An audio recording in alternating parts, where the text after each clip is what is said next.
Hey everyone, this is Jake. Little update before we get started today. You probably noticed a change of scenery, and this is because we are staying at Dad's house for the summer. Usually that'd be kind of a terrible, nerve-wracking thing, but our dad's actually gotten a lot better with dealing with. I'm not gonna say all the alters and stuff because I don't know where he stands on believing if we have d.i.d or not, but you know, he's getting better. But yeah, and we just turned 21 yesterday, so that's pretty rad. Anyway, today I thought I would talk about non-human alters and like kind of what they are and what it's like to be one, because personally I'm a vampire, so that's that. As a coping mechanism, a lot of kids might be able to kind of latch onto certain creatures and stuff as like a form of escape. For example, us, we got our hands on any book about dragons we could get when we were a kid, because that was just, dragons were these free, strong beings who could, I don't know, fight and defend themselves and deal with just about anything. And so those were one of our coping mechanisms.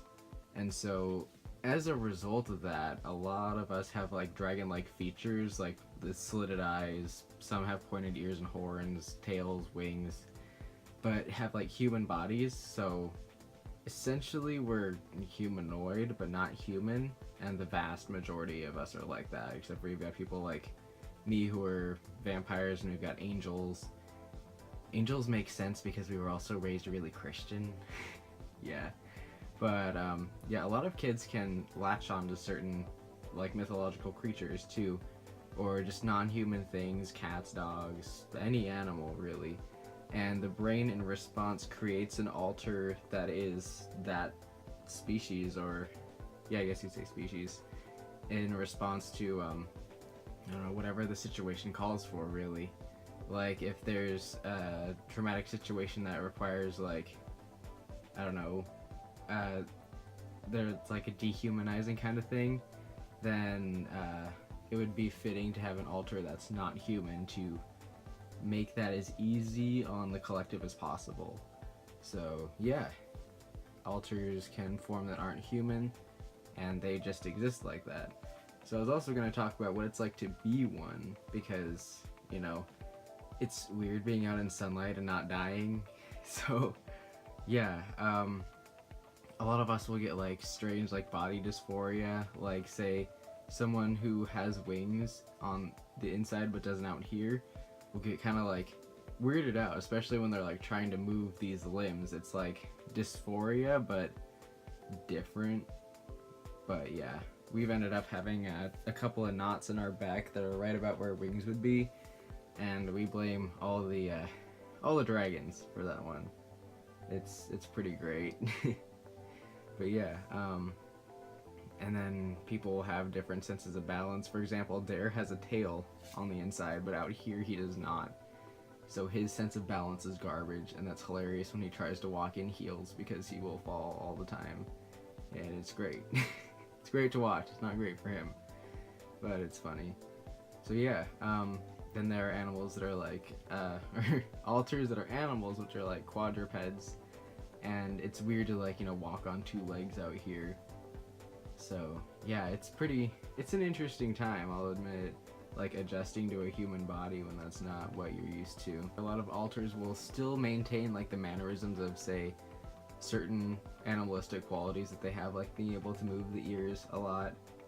See, like, due to the fact that we have so many people who have like highly maneuverable ears, we're able to move these pretty easily.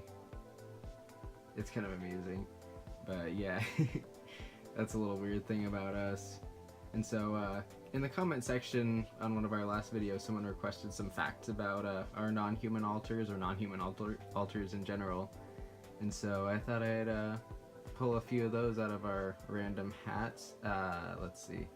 Technically, we only have like 4 or 5 humans out of 90, what is it, 97 at this point. We only have like 5 or 6 non-humans, and those are Liberty, Blaze, Detroit, Cleveland. I guess you count Devin? I'm not sure. He's in like some weird like stasis in the inner world, and I don't know. I can make a whole video about that. So yeah, And someone mentioned that Fenrir being a reverse werewolf is pretty interesting because he's like human during the full moon, so he goes from like wolf to human and then back to wolf after the full moon is gone. I don't know why, I always thought that was kind of funny because, you know, werewolves are human to wolf, then back to human again, but his is the other way around. And that's probably because both of his parents are like non-human too, so it only makes sense. Another thing that can get pretty interesting with non-human alters is, yeah, the difference in senses. Sometimes that'll come out here and like follow them. For example, take Icarus. His sense of smell is about twice as good as like the average person's out here, and like that follows him. And so last time he was out here, he was like, you know, trying to just, you know, go about his day and do whatever it is that Icarus does in his spare time. And everything just smelled like terrible to him because his sense of smell was so much more powerful than everybody else's. And so he basically just spent the whole day like, oh god, what is that smell? Oh wait, it's everything. So in the end, non-human alters are just another form of alters that can form, and each system is different. Like some people have them and others don't, and some just barely even have human alters like us. But yeah, I know there's been a lot of people who are kind of reluctant to believe that there can be alters of other species or other races. I'm gonna make another video next about alters of other races and how that's legit too.